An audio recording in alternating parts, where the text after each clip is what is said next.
Ang walang kapantay na martial god, unang yugto. Kabanata 461, Labanan ng Wolfpack.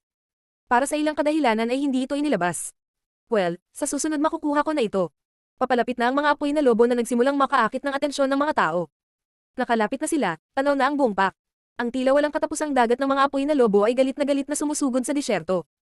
Tila isang naglalagablab na dagat ng apoy na kumakalat sa buong lupain.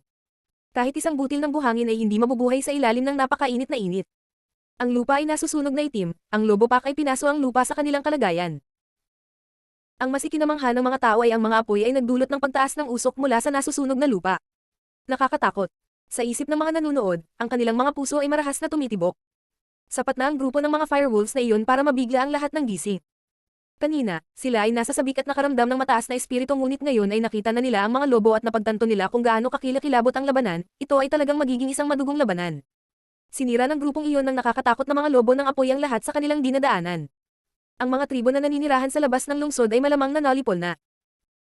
Walang sino man ang naniwala na kahit sino ay makakaligtas laban sa isang napakapangit na grupo ng mga lobo. Kung may bumangga sa dagat ng mga lobo na ito, mamamatay sila. Medyo nanginginig ang maraming tao, nanghihina ang tuhod, wala na silang ganang makipaglaban sa mga lobo, sobrang takot na sila. Sa wakas, dumating ang Wolfpack sa mga pader ng lungsod at huminto. Ang mga tao sa dingding ay nakatingin sa malayo at tanging karagatan ng mga lobo ang nakikita. Ang bawat lobo ay napapaligiran ng apoy at ang kanilang mga buntot ay inaanod sa hangin. Nararamdaman ng lahat ang matinding titig mula sa mga hayop sa labas ng mga pader ng lungsod na nagpapabagabag sa kanila. Kasabay nito, ang temperatura ay tumaas ng husto, ang kapaligiran ay naging isang hindi mabata na impyerno. Sa harap ng Wolfpack, mayroong isang firewolf, ang katawan nito ay napakalaki at may matinding apoy na nakapalibot sa katawan nito. Bukod dito, mayroon itong 7 buntot. Ang 7 buntot nito ay umiindayog sa hangin. Mukha itong maharlika. Ang apoy na lobo na iyon ay dapat na antas 7 Zuan Beast, mayroon itong 7 buntot. Ang lakas nito ay kapareho ng isang cultivator ng ika-7 Zuan Chi layer, ang kapangyarihan nito ay nakakatakot. Kung ang isang tao sa ikatlo o sa ika-4 na Zuan Chi layer ay lalaban dito, ito ay kakainin ng isang kagat. Kahit na ang pinakamababaw na tingin sa mga nakakatakot na mga mata ay sapat na upang palakasin ang puso ng isang tao. Hayop. Sigaw ng isang tao sa malalim na boses habang bumuhos ang buhawi sa hangin. Nagsimulang magtaas ng ulo ang lahat at nakakita ng silhouette sa kalangitan. Ang taong iyon ay nakasuot ng itim na damit at may mahabang buhok na lumilipad sa hangin. Kahit nakaharap ang karamihan sa kanyang likuran, ramdam pa rin nila ang kanyang makapangyarihang enerhiya.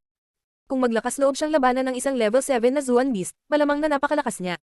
Hindi lang siya, napuno ng sipol ang hangin dahil maraming tao ang nagsimulang sumugod. Ang mga taong iyon ay lahat ay naghahayag ng kanilang makapangyarihang chi, silang lahat ay pambihirang mga magsasaka. Tumayo silang lahat sa isang linya, handa para sa labanan. Napakalakas ng mga lobo, ito ang pinakamalakas na pag-atake sa loob ng 1,000 taon, kung ayaw nating salakayin nila si Tianya Hage at lipulin tayong lahat, dapat tayong magtulungan. Sabi ng nakaitim na damit na nagdulot ng surge of motivation. Ang pinakamalakas na pag-atake sa loob ng 1,000 taon. Tila babad sa dugo si Tianya Hage. Sumimangot si Linfang at tumingin sa malayo. Mayroong libu-libo at libu-libong lobo, hindi niya tiyak kung ilan. Bukod dito, ang bilang ng mga lobo ay patuloy na dumami. Ang Wolfpack na iyon ay lumaki ng pangalawa. Dumating na si Linfang sa ramparts ng Tianya Hage. Siya ay sumugod dito ng buong lakas, ngunit sa sandaling iyon, napalibutan sila at imposibleng makatakas. Ang pagsisikap na tumakas sa pamamagitan ng paglipad ay magiging imposible, lalo na kung makatagpo siya ng isang napakalakas na lobo, ito ang magiging katapusan niya. Pagkatapos ng lahat, lumitaw na ang isang level 7 na Zuan Beast, sino ang makakasiguro na wala ng mas malalakas na lobo sa dagat ng mga lobo? Siguro may ilan na may 8 o 9 na buntot. O kahit Tian level wolves. Tingnan natin kung paano umuusad ang mga bagay at pagkatapos ay magpas siya. Naisip ni Linfang. Ang pagsipsip ng mga kristal ng apoy ay nagbigay daan sa kanya upang lumakas, kaya magandang pagkakataon ito para sa kanya upang mapabuti ang kanyang lakas. Mamatay. Sigaw ng nakaitim na damit sa nakakatakot na boses. Sa isang iglap, naglabas siya ng napakalaking nakamamatay na enerhiya at pinakawalan ang kanyang purong chi. Boom! Ang dalisay na chi mula sa nakasuot ng itim na damit ay sumalakay sa lobo na pumapatay ng malaking bilang ng mga lobo sa isang kisap mata. Ngunit, kung isasaalang-alang ang bilang ng mga lobo, ito ay isang patak lamang sa karagatan. Nagsimula na ang labanan at maraming tao ang sumugod sa sabay-sabay na pag-atake. Pinuno ni Pure Chi ang hangin mula sa lahat ng direksyon at bumaril patungo sa Wolfpack. Ang lahat ng mga taong umaatake ay nasa Zuan Chi layer, walang kahit isang mahinang cultivator sa grupo. Lahat sila ay kinakatay ang mga lobo at pinapagalitan ang kanilang sarili sa init ng labanan. Ang paglilinang sa mga potensyal na nakamamatay na sitwasyon ay isang mahusay na paraan upang mapabuti ang potensyal na labanan ng isang tao at gumawa ng mga pagsulong. Nang makita ng mga nasa dingding ang pag-atake ng mga tao, napuno ng matalim na liwanag ang kanilang mga mata. Ang lahat ay lumaban sa lahat ng kanilang kapangyarihan, sila ay lumalaban upang manatiling buhay, ito ang tanging paraan para sila ay patuloy na mabuhay at patuloy na lumakas. Marami ng malalakas na magsasaka ang nakipaglaban, bukod pa, sa loob ng lungsod, ang mga tao ay nagmamadaling sumama sa labanan. Pagkatapos ng lahat, hindi pa rin sapat ang mga tao upang labanan ang napakalaking bilang ng mga lobo. Mengching, manatili dito sa noon na at hintayin akong bumalik. Sabi ni Linfang kay Mengching. Sumulyap si Mengching kay Linfang at tumango. Kahit na ayaw niyang lumaban siya sa mga lobong iyon, naiintindihan pa rin niya na kung gusto ni Linfang na maging mas malakas, minsan kailangan niyang ipagsapalaran ang kanyang buhay. Ang landas ng pagilinang ay puno ng mga panganib. Pumayag si Mengching na manatili kay Linfang at samahan siya kahit ano pa ang sitwasyon. Hindi niya pipigilan si Linfang na lumakas, iginagalang niya ang pinili ni Linfang. Ang layunin ni Linfang ay maging isang mas malakas na magsasaka, kailangan niya itong sundan at suportahan. Kung kailangan mo ako, tawagin mo ako. Sabi ni Linfang kay Mengching na tahimik na tumango. Kagad pagkatapos, tumalon siya mula sa mga dingding at damapo sa gitna ng Wolfpack. Inilabas niya ang kanyang malakas na nakamamatay na enerhiya at isang kondens sa kanyang mga kamay. Sa isang kisap mata, maraming lobo ang namatay sa ilalim ng espadang iyon. Sa lugar na nakapalibot kay Linfang, mayroong isang malaking bakanteng espasyo. Pinahilot niya ang kanyang mabangis na apoy at lumitaw ang isang kamanghamanghang itim na lotus. Ang itim na lotus ni Linfang ay napuno ng kombinasyon ng Sun-Chi at nakamamatay na enerhiya. Pahinga. Sigaw ni Linfang sa malalim na boses. Ang kanyang itim na lotus ay nahati sa maraming maliliit na itim na lotus. Mayroong ilang libong bulaklak ng lotus na lahat ay naglalaman ng isang malakas na nakamamatay na enerhiya. Gustong salakayin ng mga lobo si Linfang ngunit natakot sila sa mga itim na bulaklak ng lotus. Ipinikit ni Linfang ang kanyang mga mata at umupo ng naka-crossleg. Pinakalma niya ang kanyang puso at hinayaan niyang lumabas ang mga sobra niyang kaluluwa sa kanyang katawan na agad na sumanib sa mga itim na bulaklak ng lotus. Kapag ginagamit ang pamamaraan ng kanyang labis na kaluluwa, maaari na siyang maglabas ng napakalaking dami ng mga labis na kaluluwa. Ang mga labis na kaluluwa ay may kapangyarihang kontrolin ang mga itim na lotus. Si Linfang ay nakaupo, hindi siya direktang lumalaban. Ang kanyang kaluluwa ay ganap na nakatuon sa pagkontrol sa mga itim na lotus. Kailangan gamitin ni Linfang ang buong kapangyarihan ng kanyang kaluluwa, kung hindi ay wala siyang lakas na kontrolin ng libu-libong bulaklak ng lotus, wala siyang kapangyarihan. Gayunpaman, nagawang umupo ni Linfang at kontrolin ang mga itim na lotus na umatake mula sa malayo. Ang pinakamahina ng mga lobo ay madaling nalipol sa ilalim ng mabangis na pagsalakay. Bukod pa rito, nagawa ni Linfang na pumatay ng mas malalakas na lobo, habang sabay na kinokontrol ang mga itim na bulaklak ng lotus upang ubusin ang mga kristal na apoy na nahuhulog mula sa mga lobo. Kaya, ang bawat isa sa mga itim na bulaklak ng lotus ay lumalaki ng higit at mas malakas. Napakabilis, ang lugar sa paligid ng Linfang ay nalinis muli. Ang mga apoy na lobo ay hindi na nakalapit sa kanya, kung sinubukan nila, agad silang namatay sa pag-atake ng mga itim na bulaklak ng lotus. Ang mga itim na bulaklak ng lotus ay tumagos sa katawan ng mga lobo at sumisipsip ng kanilang mga kristal na apoy. Ang mga itim na lotus na iyon ay ang kaaway ng mga apoy na lobo na ito. Maraming tao ang nakapansin sa kilos ni Linfang at nagulat sila. Ang pamamaraan ni Linfang ay talagang angkop sa pagharap sa mga apoy na lobo. Siya ay nakaupo pa rin at kinokontrol ang libu-libong itim na lotus. Gaano kaya kabigat iyon sa kanyang kaluluwa? Upang maisakatuparan iyon, kinakailangan ng isang napakalakas na kaluluwa. Hindi lamang nakuha ni Linfang ang atensyon mula sa mga magsasaka, ang mas malalakas na lobo ay binibigyang pansin din ang kanyang ginagawa. Ang ilan sa kanila ay nagsimulang sumugod sa kanya. Ang bawat isa sa mga lobo ay may 4 na buntot at ang ilan ay may 5 buntot, lahat sila ay mas mataas na antas ng zuwan ng mga lobo ng apoy, sila ay nakakatakot. Gusto nilang lahat na alisin si Linfang na isang kasuklam-suklam na tinak sa kanilang tagiliran. Biglang binuksan ni Linfang ang kanyang mga mata at isang itim na liwanag ang nagsimulang kumislap sa kanyang mga mata. Kahit na ipinikit niya ang kanyang mga mata upang kontrolin ang mga itim na lotus, malinaw niyang nakikita ang lahat sa paligid niya. Walang makakadistract sa kanya kahit nakapikit siya. Maraming itim na lotus ang sumugod pabalik sa gilid ni Linfang habang naglalabas ng mga tunog ng pagsipol at sila ay nagsama-sama. Sinusubukan ni Linfang na harangin ang mga lobo na sumusugod sa kanya, ngunit sa sandaling iyon, isang bandila ang lumitaw sa kanyang harapan. Isa itong napakalaking watawat na puno ng nakamamatay na enerhiya. Ang watawat na iyon ay sumugod patungo sa mga lobo na sumusugod kay Linfang at sa isang iglap, sila ay natupok ng bandilang iyon. Ito ay isang nakakagulat na tanawin. Iyan ay hindi isang bandila. Iyan ay isang banner, isang napakalakas na kayamanan. Si Linfang ay natulala. Ang walang kapantay na martial god, unang yugto. Kabanata 462, ang alaala ng Jade. Ito na ang huli para sa araw na ito, ang nawawala para sa Sabado ay ipapalabas bukas na may Linggo. Naririnig niya pa rin ang pagungol ng mga lobo na nagpang-inag kay Linfang. Tumingin siya at nakita niya na ang mga lobong iyon ay nakulong sa loob ng banner. Sa loob ng banner na iyon, lumitaw ang isang grupo ng mabangis na lobo, ngunit ang imahe ay napakalabo. Buong lakas silang nagpupumiglas para makatakas, ngunit anuman ang mangyari, hindi nila nagawang makatakas. Paksane. Sigaw ng medyo may edad na lalaki na nagkokontrol sa banner. Sa isang iglap, ang mga lobo ay nagpakawala ng isang malungkot na matinis na sigaw. Ang kanilang mga katawan ay nagsimulang matuno at nabuo sa isang pattern na nakaukit sa banner. Ang chi ng banner ay lumakas ng mas malakas pagkatapos makuha ang mga lobo. Ito ay katulad ng aking itim na lotus na maaaring sumipsip ng apoy ng mga kristal mula sa mga lobo. Isip ni Linfang. Nagulat siya at natulala nang makita ang isang banner na maaaring sumipsip ng mga mabangis na hayop upang lumakas. Ipagpatuloy mo ang pagpatay sa kanila, babantayan kita. Sabi ng lalaki habang nakangiti kay Linfang. Natigilan si Linfang, bakit gustong tulungan siya ng lalaki? Ngunit dahil payag ang taong iyon, tumanggo si Linfang at nagsabi. Salamat, Ginoo. Pagkatapos, muling ipinikit ni Linfang ang kanyang mga mata at ipinagpatuloy ang pagkontrol sa mga itim na lotus gamit ang kanyang kaluluwa, sinisipsip niya ang mga kristal ng apoy mula sa bawat lobo na kanyang napatay. Bukod dito, nang sinubukan siyang salakayin ng mga napakalakas na lobo, sila ay hinihigop ng bandila ng nasa katanghaliang gulang na lalaki. Ang iba pang malalakas na magsasaka ay nakikipaglaban din sa mga lobo. Ang pinakakamanghamanghang labanan ay sa pagitan ng lalaking nakaitim na balabal at ng 7 buntot na apoy na lobo. Ang mga magsasaka at mga lobo ng apoy ay patuloy na nakikipaglaban. Sa lupa at sa himpapawid, nagsalpukan ng mga espada at apoy ng hayop. Ang 7 buntot na lobo ay biglang lumaki at hindi nagtagal ay naging kasing laki ng isang maliit na burol. Ang apoy mula sa 7 buntot nito ay lalong nakatatakot. Ito ay hindi maisip.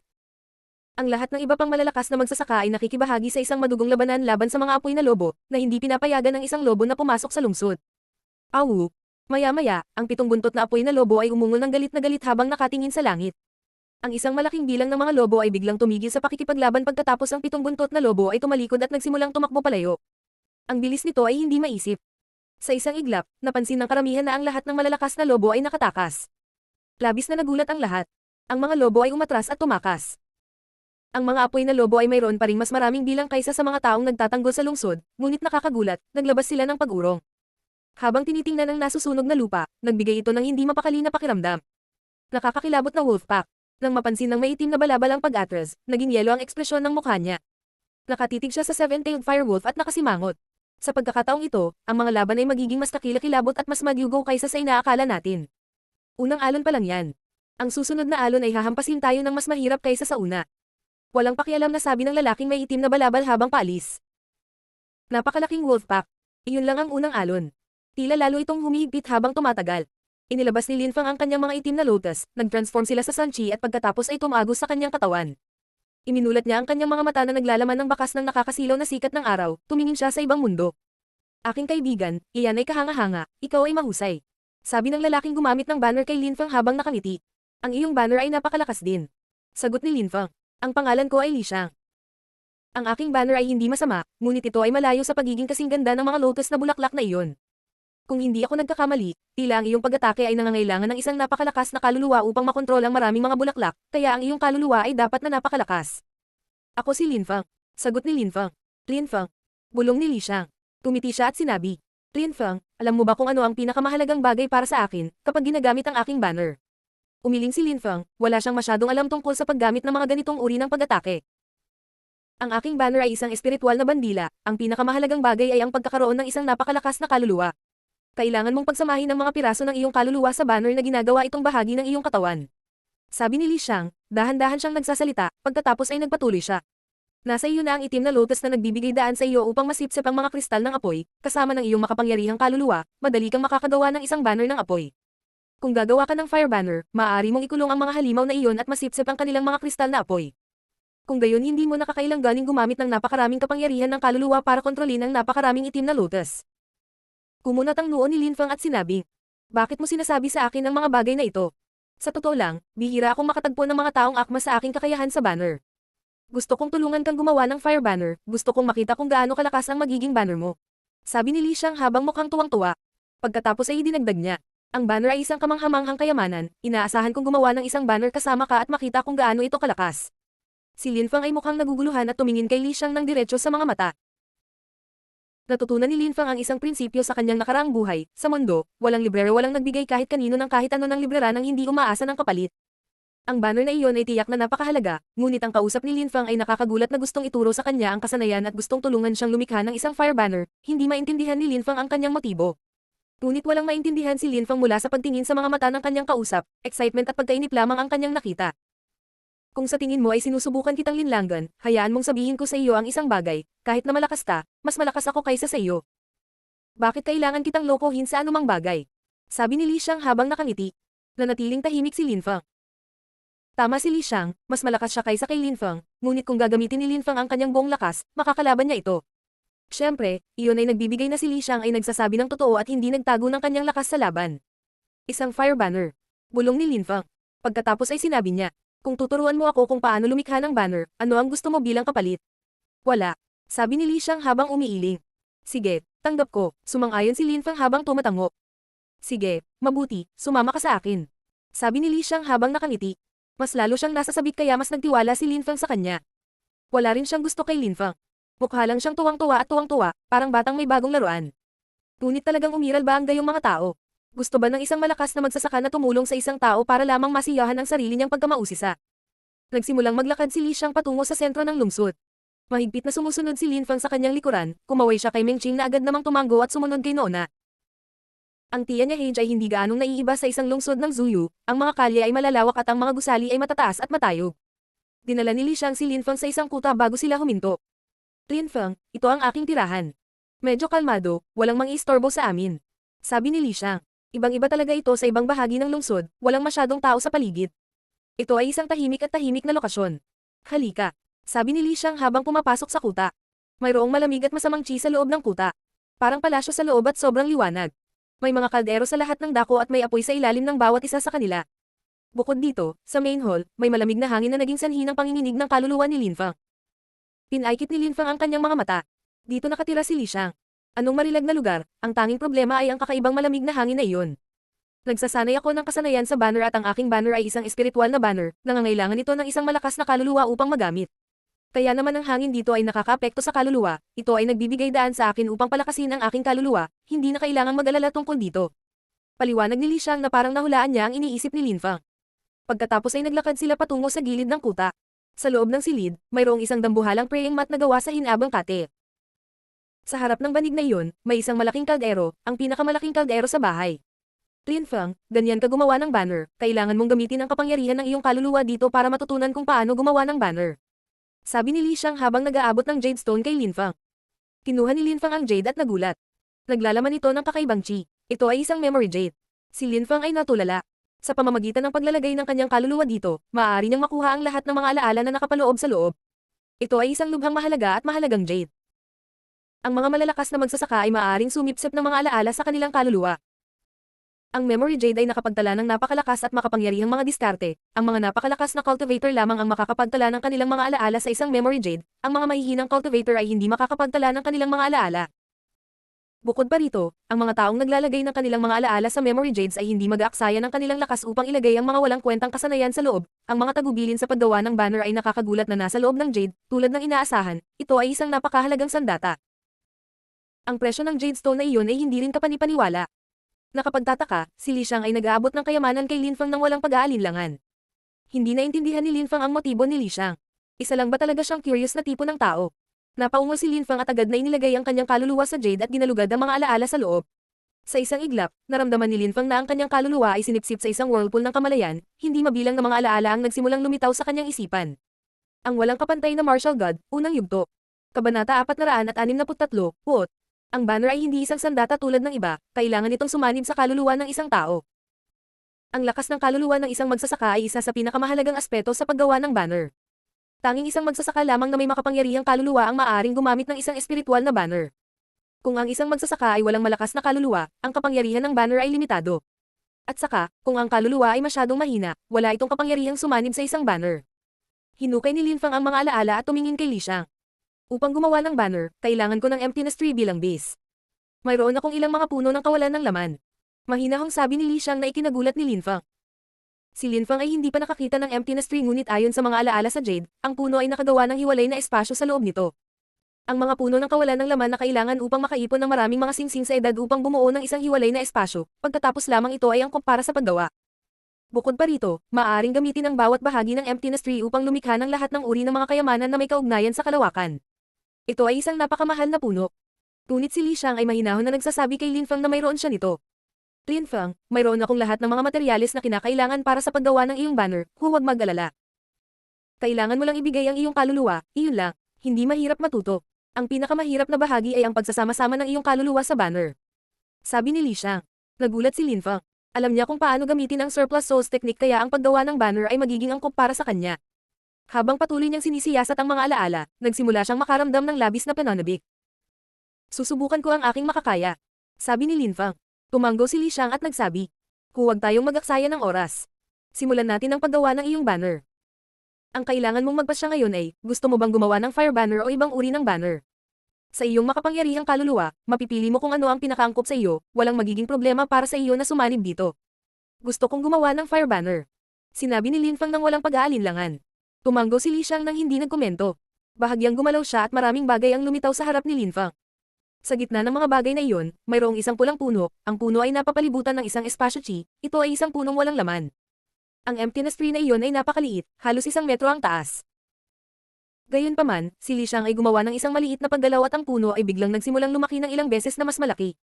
Napakabilis, ito ay naging isang malaking pulang puno na umabot sa kisame ng kuta. Gaano kahiwaga? Naisip ni Lin Fang, natulala siya.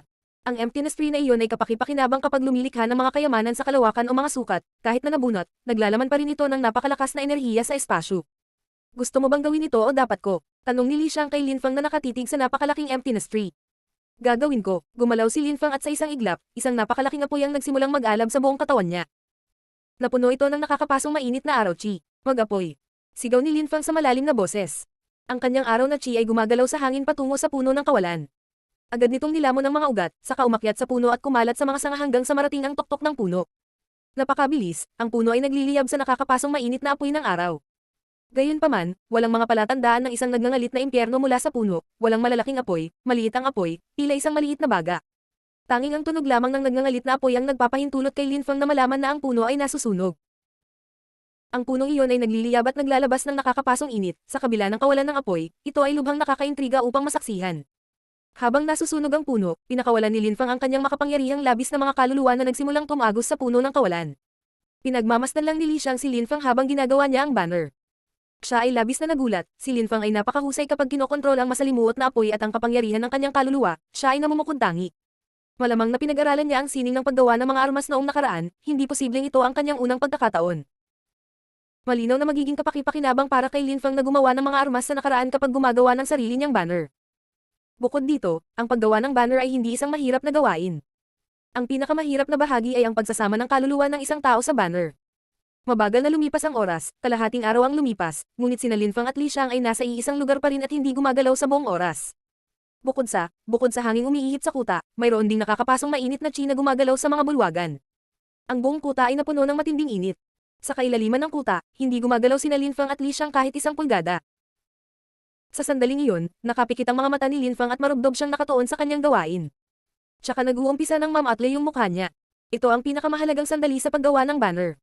Ang emptiness tree sa harap ni Lin Fang ay nagbago na sa isang bagay na halos kamukha ng spiritual banner, ngunit napakalaki pa rin. Mga apoy. Sigaw ni Lin Fang sa malalim na boses. Sa isang iglap, isang nakakatakot na dagat ng apoy ang lumabas sa kanyang katawan at sumugod sa ere. Agad itong sumugod patungo sa puno, nasa embryonic form pa rin ang banner. Biz. Isang hagong na tunog ang kumalat sa hangin. Ang banner ay napapalibutan ng apoy, ngunit ang apoy ay hindi mukhang susunugan ng banner. Sa halip ay bumuo ito ng maliit na bitak sa gitna ng banner. Emptiness tree.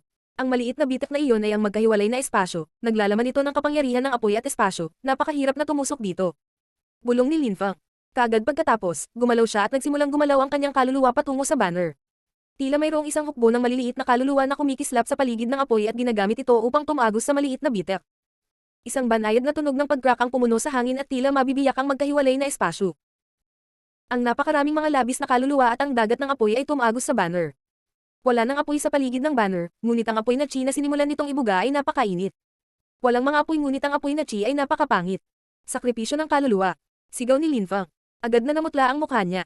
Ang banner ay nagsimulang manginig at kaagad pagkatapos, ito ay nagsimulang lumiit.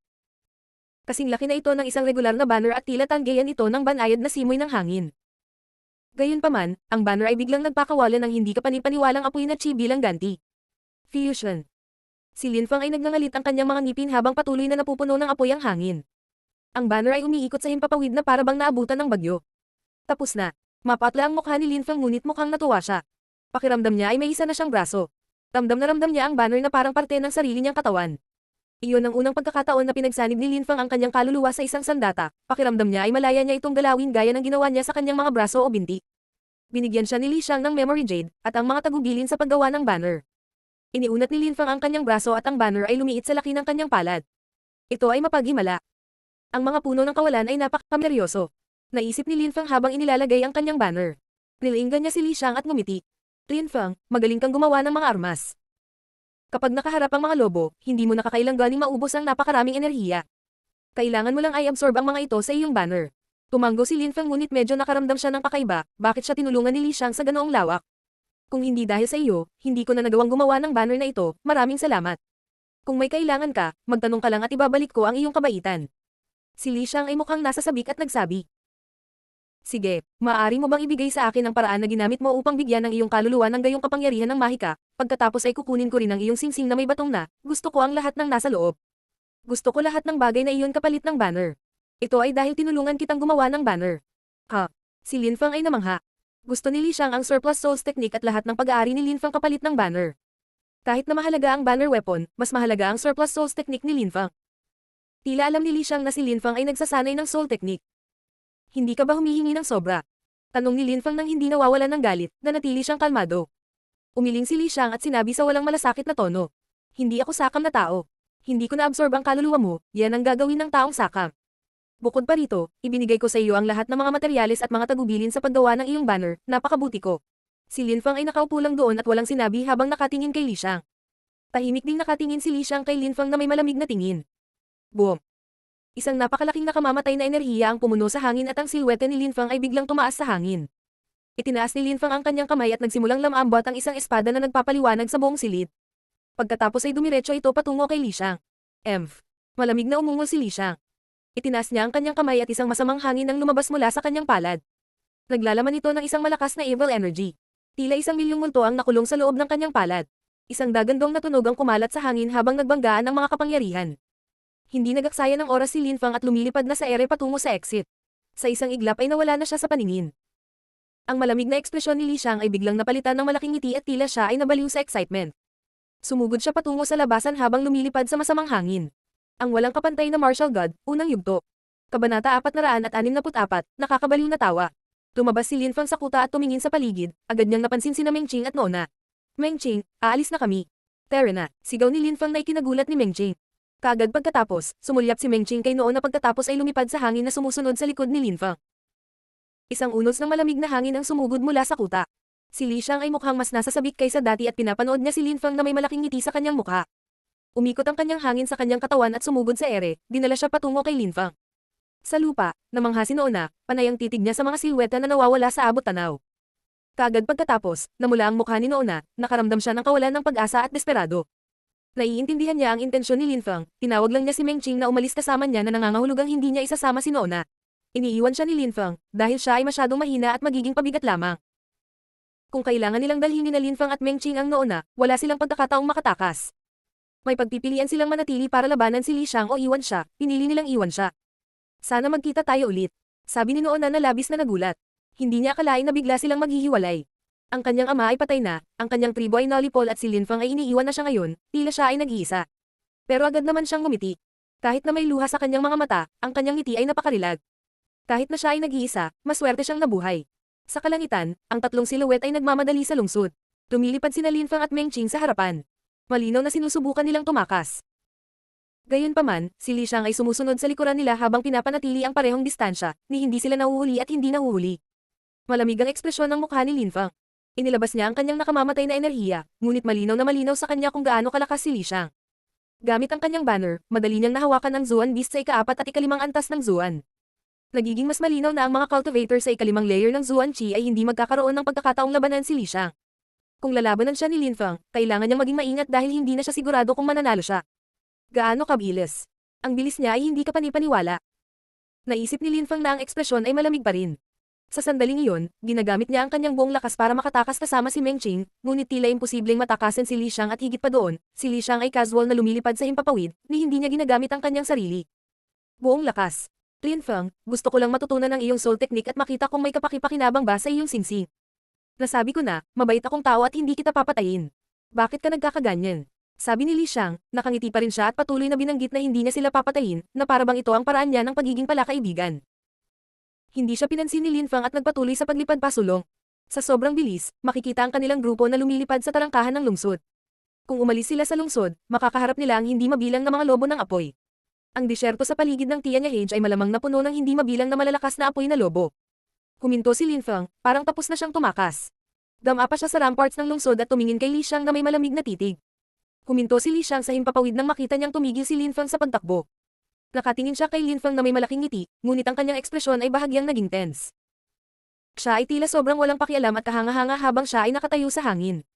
Li Xiang, tinanong kita kung gusto mo ng anumang kapalit at sinabi mong hindi, ngayon ay babalik ka sa iyong salita. Sabi ni Lin Feng. Ang kanyang katawan ay napapaligiran ng isang nakakabigla na nakamamatay na enerhiya. Isang hakbang siya pasulong at ang kanyang espada ay sumipol sa hangin. Pinutol ni Lin Feng ang kanyang espada kay Li Xiang ng buong lakas. Teka, gusto mo ba akong labanan? Sabi ni Li Xiang na mukhang nalilito. Ibinigay niya ang isang maliit na wave ng kanyang kamay na bumuo ng isang bagyo ng purong chi. Ang hurricane ay sumugod at bumangga sa sword energy ni Lin Feng. Ang lakas ng espada ni Lin Feng ay agad na naglaho at ang kanyang nakamamatay na enerhiya ay natangay. Pinaikit ni Lin Feng ang kanyang mga mata.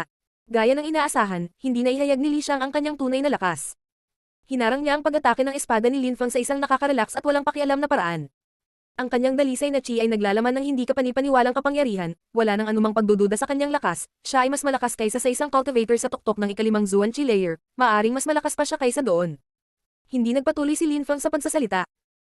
Ang kanyang dalisay na chi ay pumupuno sa hangin at ang kanyang nakamamatay na enerhiya ay muling inilabas sa hangin. Sumimangot si Li Xiang at mukhang nagulat ang kanyang mukha. Ang nakamamatay na enerhiya ni Lin Feng ay napakalakas, sa kasamaang palad, parang wala kapag nakaharap kay Li Xiang. Isang itim na espada ang namuo sa hangin, ang itim na espada na iyon ay napuno ng hindi kapani-paniwalang nakamamatay na enerhiya. Ah, kawili-wili. Nakangiting sabi ni Li Xiang. Naglabas siya ng ilang purong chi na lumakas at lumakas. Ang kanyang buong katawan ay napapaligiran ng isang bagyo na tila may kapangyarihang magwasak ng kalangitan. Mamatay. Galit na sigaw ni Lin Feng habang naglalabas ng napakalaking nakamamatay na enerhiya na bumagsak patungo kay Li Xiang na parang tidal wave. Gayunpaman, si Li Xiang ay kalmado pa rin at walang pakialam. Pinunit ng kanyang bagyo ang alon ng nakamamatay na enerhiya at pagkatapos ay bumangga sa espada ni Lin Feng. Isang dagandong na tunog ang kumalat sa hangin pagkatapos ay biglang ang purong chi hurricane ay tila nagalit habang ang kapangyarihan ay tumaas ng husto. Nagpatuloy si Lin Feng sa pagpapakawala at walang katapusang dami ng nakamamatay na enerhiya patungo sa bagyo. Gayunpaman, hindi ito mapigilan. Boom! Boom boom! Boom boom boom! Isang malaking pagsabog ng kapangyarihan ang bumagsak sa hangin na sumisira sa lahat ng dinadaanan nito. Ang buong katawan ni Li Xiang ay napapaligiran ng itim na karagatan na siyang nakamamatay na enerhiya ni Lin Feng at ang mga damit ni Li Xiang ay magulo.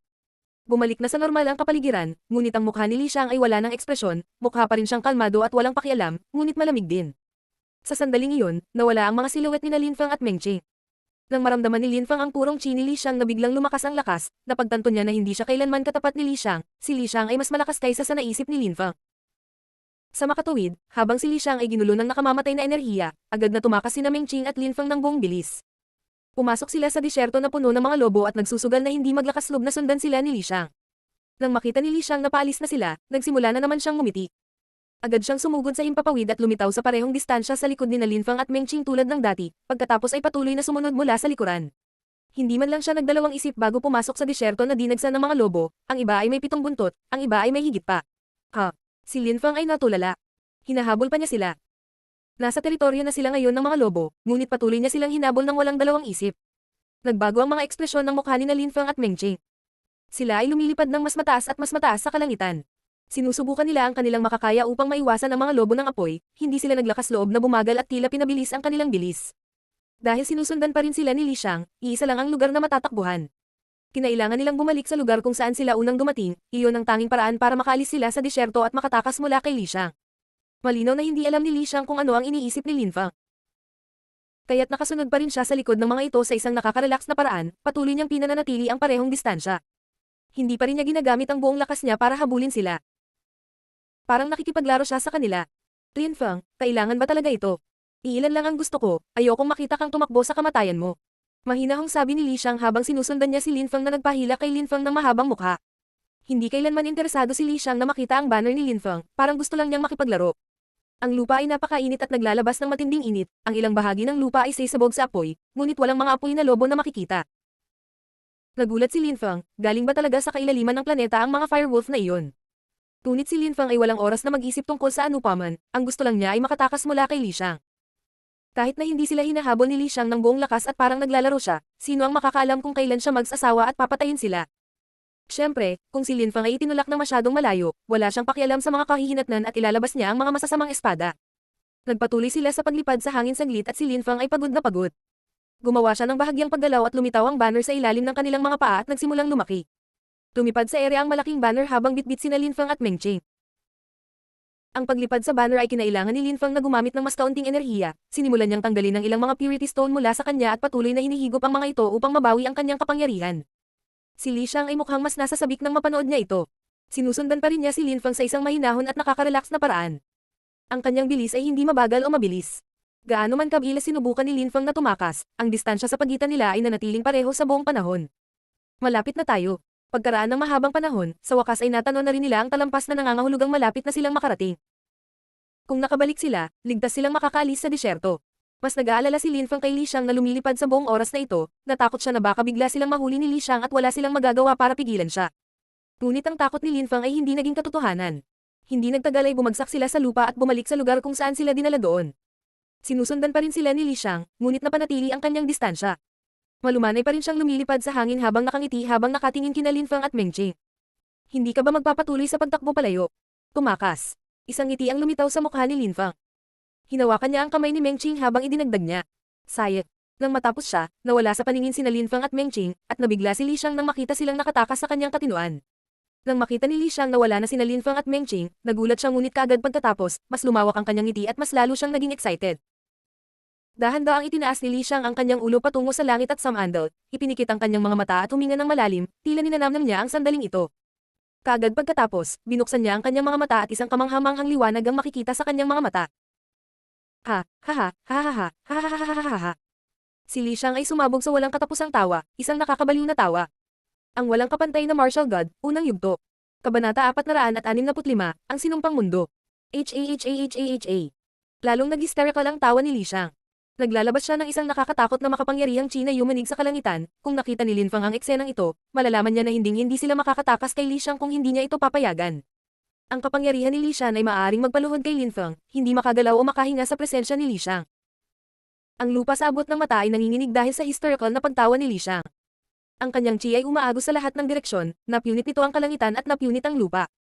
Ilang sandali pa, bumukas ang lupa na bumubuo ng malaking lambak sa ilalim ng kanyang mga paa. Ilang sandali pa, tumaas ang silwete ni Li Xiang sa hangin. Ang kanyang itim na balabal ay marahas na kumikislap sa loob ng bagyo. Kotsa. Ang lambak ay pinipilit na buksan ng isang malakas na puwersa na tila nagpapalipat-lipat sa buong mundo. Isang napakalakas na enerhiya ng apoy ay tumataas mula sa ilalim ng lambak. Hindi nagtagal, ang lambak ay napuno ng matangkad na pulang apoy. Ito ay magma. Ang nakakatakot na magma ay nagsimulang umapaw mula sa lambak at kumalat sa disyerto. Ang buong disyerto ay tila naglaho, tanging apoy mula sa magma ang natitira kung saan naroon ang buhangin. Bukod dito, ang magma ay patuloy na tumaas sa hangin, ito ay bumaril sa kalangitan na parang isang bulkan. Nakakakilabot. Sa wakas ay tumigil si Li Xiang sa pagtawa at tumingin sa nakakatakot na magma habang ito ay tumataas sa kalangitan. Mukha siyang masaya at walang pakialam. Li Xiang. Sigaw ng husky voice mula sa loob ng magma. Pagkatapos, biglang bumukas ang isang pares ng mata sa ibabaw ng magma. Habang tumataas ang magma sa himpapawid, dahan-dahan itong naganyong isang napakalaking halimaw, mas tiyak na isang apoy na lobo. Isa itong napakalaking lobo na apoy. Hari ng apoy, ano ang nagpapalabas sa iyo?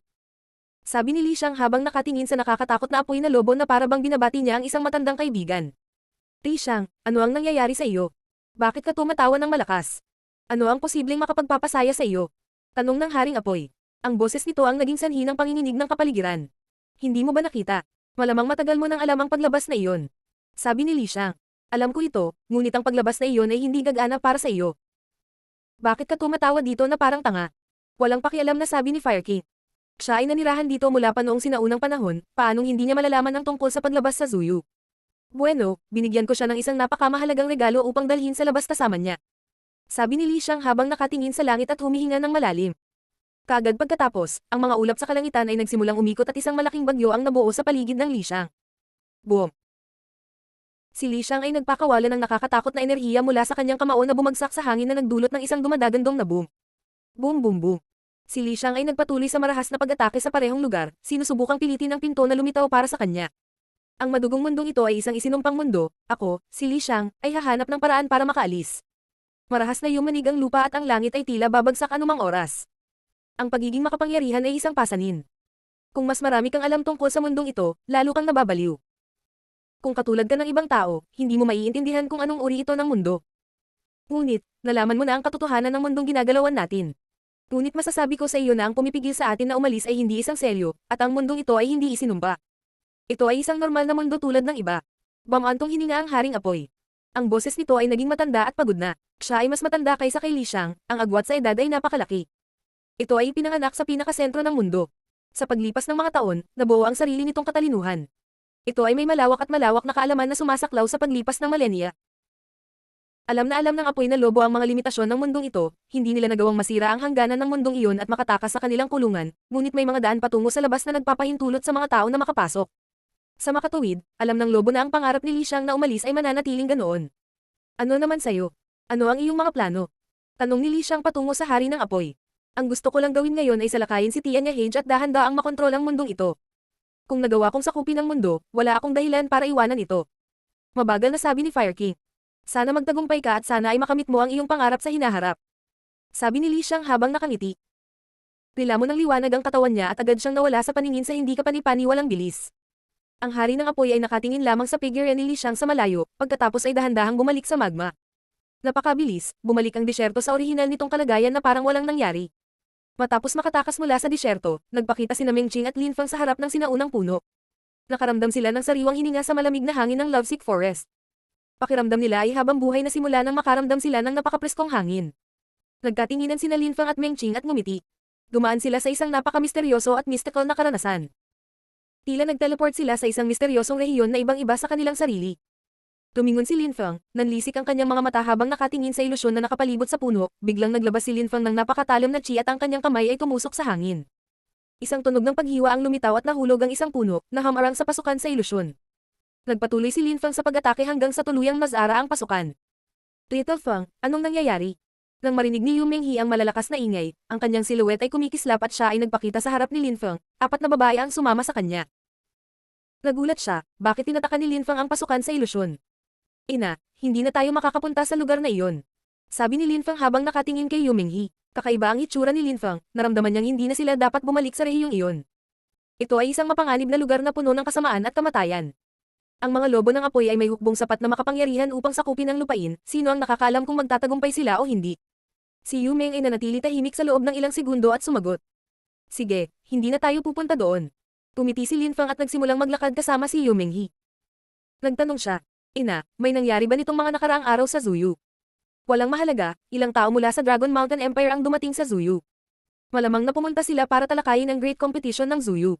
Sabi ni Yu Menghi habang nakasimangot, at pagkatapos ay nagpatuloy. Bukod dito, ang mga taong iyon mula sa Dragon Mountain ay nagdala rin ng ilang mga tao mula sa bansang Tianfeng. Si Tianfeng ay katulad ni Zuyu, ito ay isang bansang nasa ilalim ng jurisdiction ng Dragon Mountain Empire. Ang dakilang kompetisyon ni Zuyu, bulong ni Lin Feng. Noong nakaraang pagkakataon, ang pambansang kompetisyon ng Zuyu ay biglang tumigil dahil sa katiwalian at pakikialam. Nagtataka si Lin Feng kung paano pipiliin ng mga tao ng Dragon Mountain Empire ang kanilang mga magsasaka. Little Feng, gusto mo bang sumali sa Great Competition ng Zuyu? Tanong ni Yu Menghi. Ang pinakasikat na mga disipulo ng 13 bansa ng Zuyu ay sasabak sa mga labanan na magbibigay daan sa kanila na lumakas, bakit ayaw ko? Ang mga mata ni Lin Feng ay puno ng pananabik. Hindi siya maaaring manatili sa Zuyu magpakailanman, kailangan niyang umalis sa isang punto. Si Zuyu ay simula pa lamang ng kanyang pakikipagsapalaran. Yu Meng nanatili siyang tahimik. Sa totoo lang, nagkakasalungat ang iniisip niya kay Lin Feng. Sa isang banda ay umaasa siya na hindi gustong iwan ni Lin Feng si Zuyu, ngunit sa kabilang banda umaasa rin siya na si Lin Feng ay tuklasin ng mundo at maging isang malayang espiritu. Kung iniisip ng imperyo na si Lin Feng ay namumukuntangi, walang sino man sa Zuyu ang maglalakas loob na saktan siya. Inaasahan pa niya na balang araw, makakapaghiganti si Lin Feng para sa lahat ng mga hinaing ng nakaraan. Kung tutusin, gusto rin niyang makaganti ngunit hindi siya sapat na makapangyarihan. Rinhai at Yu Meng dumanas siya ng isang kakilakilabot na kapalaran, pinilit silang magtago, wala silang sapat na kapangyarihan upang tunay na magkasama, pinilit silang maglihim. Ngunit, mayroon lamang siyang isang anak, si Lin Feng. Kung pumunta si Lin Feng at lumahok sa Great Competition ng Zuyu, magiging napakahirap na hamon para sa kanya. Yu Meng hindi niya gusto na si Lin Feng ay mag-isa na magdala ng napakabigat na pasanin. Hindi niya nais na tuluyang gumuho si Lin Feng sa ilalim ng pressure. Natakot siya na baka tuluyan na itong mawalan ng buhay dahil sa mga nakaraang hinaing. Sina Yu Menghi at Lin Hai ay karaniwang nagbabahagi ng magkatulad na opinyon sa karamihan ng mga bagay. Pareho nilang gustong mamuhay si Lin Feng ng normal at ordinaryong buhay, kung hindi man lang, gusto nilang maging ligtas siya. Ngunit dahil nakapasok na si Lin Feng sa mundo ng mga cultivator, hindi niya mapigil ang maglakad sa mapanganib na landas, imposible ito. Kinailangan ni Lin Feng na patuloy na sumulong, hakbang-hakbang, hanggang sa araw na tumayo siya sa pinakatuktok. Little Feng, kahit na ano, gustuhin mo man o hindi, dapat mong tandaan kung gaano kahalaga ang iyong buhay. Kailangan mong patuloy na mabuhay, iyon lang ang nais namin ng iyong ama. Sabi ni Yu Menghi habang nakatitig kay Lin Feng. Huwag kang mag-alala, hindi madaling patayin ako. Sabi ni Lin Feng habang nakangiti na ikinagulat ni Yu Minghi. Si Lin Hai ay nasa harap pa rin ng puno na may mga kabin, siya ay umuukit pa rin sa mga puno. Siya ay ganap na tahimik at tila siya ay hindi bahagi ng mundong ito, na parang nakalimutan na niya ang lahat. Nagpatuloy si Lin Feng sa paglalakad at hindi pumunta at inistorbo ang kanyang ama. Alam din niya ang tungkol sa selyo ng kanyang ama. Tila sinusubukan ni Lin Hai na dagdagan ng kanyang lakas at sigla, sinusubukan niyang basagin ang selyo na inilagay sa kanya. Dahil nabuklod ang kanyang kapangyarihan at nakasara ang bahagi niya, hindi naramdaman ni Lin Hai na talagang nabubuhay siya, kahit hindi niya sabihin, naunawaan ni Lin Feng kung gaano kahirap ang pinaghirapan ng kanyang ama para protektahan siya. Siya ay iniiwasan at kalaunan ay pinalayas mula sa angkan ng kanyang sariling laman at dugo, hindi niya nagawang humakbang at protektahan ang kanyang anak mula sa panganib at nang siya ay nasa loob ng Imperial City, napilitan siyang magtago, hindi malayang maging kasama ang sarili niyang asawa. Hindi niya nagawang maghiganti at patuloy na nagtatago sa takot mula sa Imperial Clan. Si Lin Hai ay may malaking pasanin sa kanyang mga balikat. Kahit palagi siyang nakangiti, ang ngiti niya ay para lamang may tago ang pagdurusa sa kanyang puso.